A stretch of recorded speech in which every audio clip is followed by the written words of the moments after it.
Assalamualaikum warahmatullahi wabarakatuh. Perkenalkan, nama saya Ardadi Riantika Putri dan saya Dewi Suprati. Kami dari Universitas Nahdlatul Ulama Surakarta. Kami akan menjelaskan mengenai materi penipuan dan pengamanan komputer. Penipuan dan pengamanan komputer. Proses penipuan. Ada 3 langkah yang sering dihubungkan dengan kebanyakan penipuan, yaitu 1. Pencurian sesuatu yang berharga, 2. Konversi ke uang tunai, 3. Penyembunyian. Proses penipuan. Pengertian lapping. Dalam skema gali lubang, tutup lubang, atau lapping, pelaku mencuri uang yang diterima dari pelanggan A untuk membayar piutangnya. Dana yang diterima di kemudian hari dari pelanggan B akan digunakan untuk menutup saldo pelanggan A tersebut. Pengertian kitting. Di dalam skema perputaran atau kitting, pelaku menutupi pencuriannya dengan cara menciptakan uang melalui transfer uang antar bank. Pelaku penipuan menyetorkan sebuah cek dari bank A ke bank B dan kemudian menarik uang. Mengapa penipuan terjadi? Karakteristik yang umum perilaku penipuan. 1. Sebagian besar dari mereka membelanjakan penghasilan tidak sahnya, bukan menginvestasikan atau menabungnya. 2. Sekali mereka melakukan penipuan, sangatlah sulit bagi mereka untuk berhenti. Ketiga, mereka biasanya mulai bergantung pada penghasilan ekstra tersebut. Kondisi yang biasanya terjadi sebelum terjadi penipuan.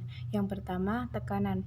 Tekanan-tekanan dalam keuangan, yaitu 1. Gaya hidup melebihi kemampuan, selanjutnya tingginya hutang pribadi, yang ketiga, pendapatan tidak cukup, yang keempat, rendahnya tingkat kredit, yang kelima, besarnya kerugian keuangan, yang keenam, besarnya hutang judi.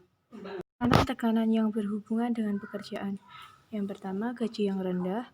2. Tidak adanya pengakuan atas kinerja. Yang ketiga, ketidakpuasan atas pekerjaan. Yang keempat, rasa takut akan kehilangan pekerjaan. Yang kelima, rencana bonus yang terlalu agresif. Tekanan-tekanan lain. Yang pertama, tantangan.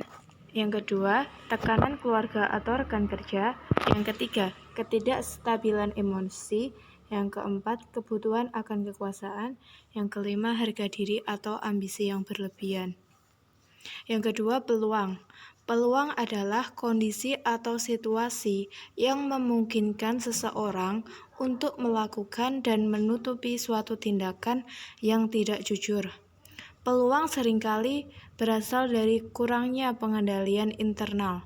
Akan tetapi, peluang yang paling umum menimbulkan penipuan berdasarkan dari kegagalan perusahaan untuk menjalankan sistem pengendalian internalnya. Yang ketiga, rasionalisasi. Kebanyakan pelaku penipuan mempunyai alasan atau rasionalisasi yang membuat mereka merasa perilaku yang ilegal tersebut sebagai sesuatu yang wajar. Pengertian rasionalisasi, yaitu pelaku hanya meminjam aset yang dicuri, pelaku tidak melukai seseorang, hanya sistem komputer, tidak pernah seorang pun yang akan mengetahui. Komputer. Departemen Kehakiman Amerika Serikat mendefinisikan penipuan komputer sebagai tindak ilegal apapun yang membutuhkan pengetahuan teknologi komputer untuk melakukan tindakan awal penipuan, penyelidikan, atau pelaksanaannya. Contoh penipuan komputer, yaitu pencurian, penggunaan, akses, modifikasi, penyalinan, dan perusakan software atau data secara tidak sah. Klarifikasi penipuan komputer, yaitu penipuan data. Lalu penipuan proses, penipuan input, penipuan output, dan penipuan perintah komputer. Penipuan dan teknik penyalahgunaan komputer. Beberapa teknik-teknik yang lebih umum, penipuan dan teknik penyalahgunaan komputer, yaitu pertama menjebol atau cracking, selanjutnya mengacak data atau data detailing, selanjutnya kebocoran data atau data leak, selanjutnya serangan penolakan pelayanan, terus menguping, lalu pemalsuan dan ancaman email.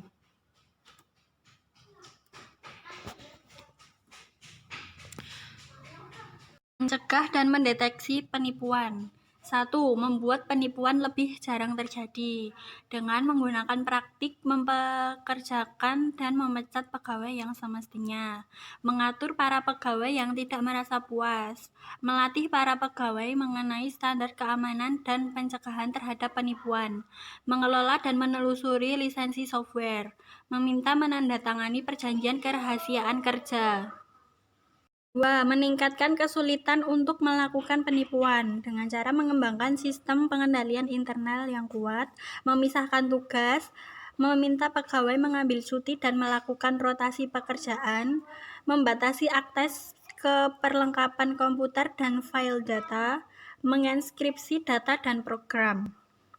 Yang ketiga, memperbaiki metode deteksi dengan cara mengamankan saluran telepon dan sistem dari virus, mengendalikan data yang sensitif, mengendalikan komputer laptop, mengawasi informasi hacker.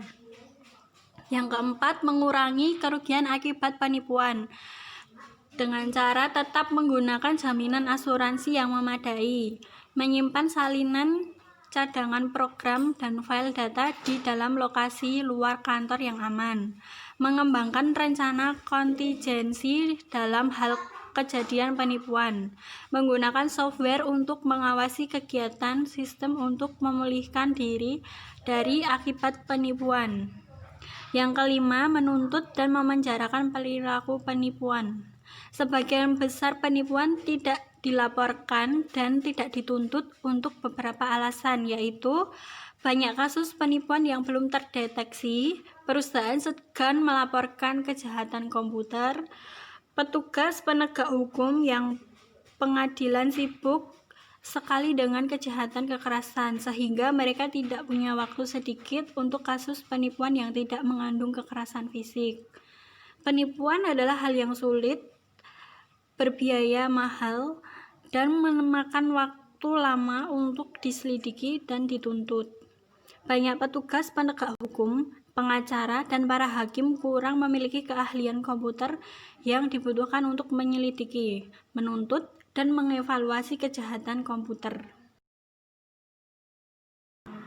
Sekian penjelasan dari kami. Bila ada salah, kami mohon maaf. Wassalamualaikum warahmatullahi wabarakatuh.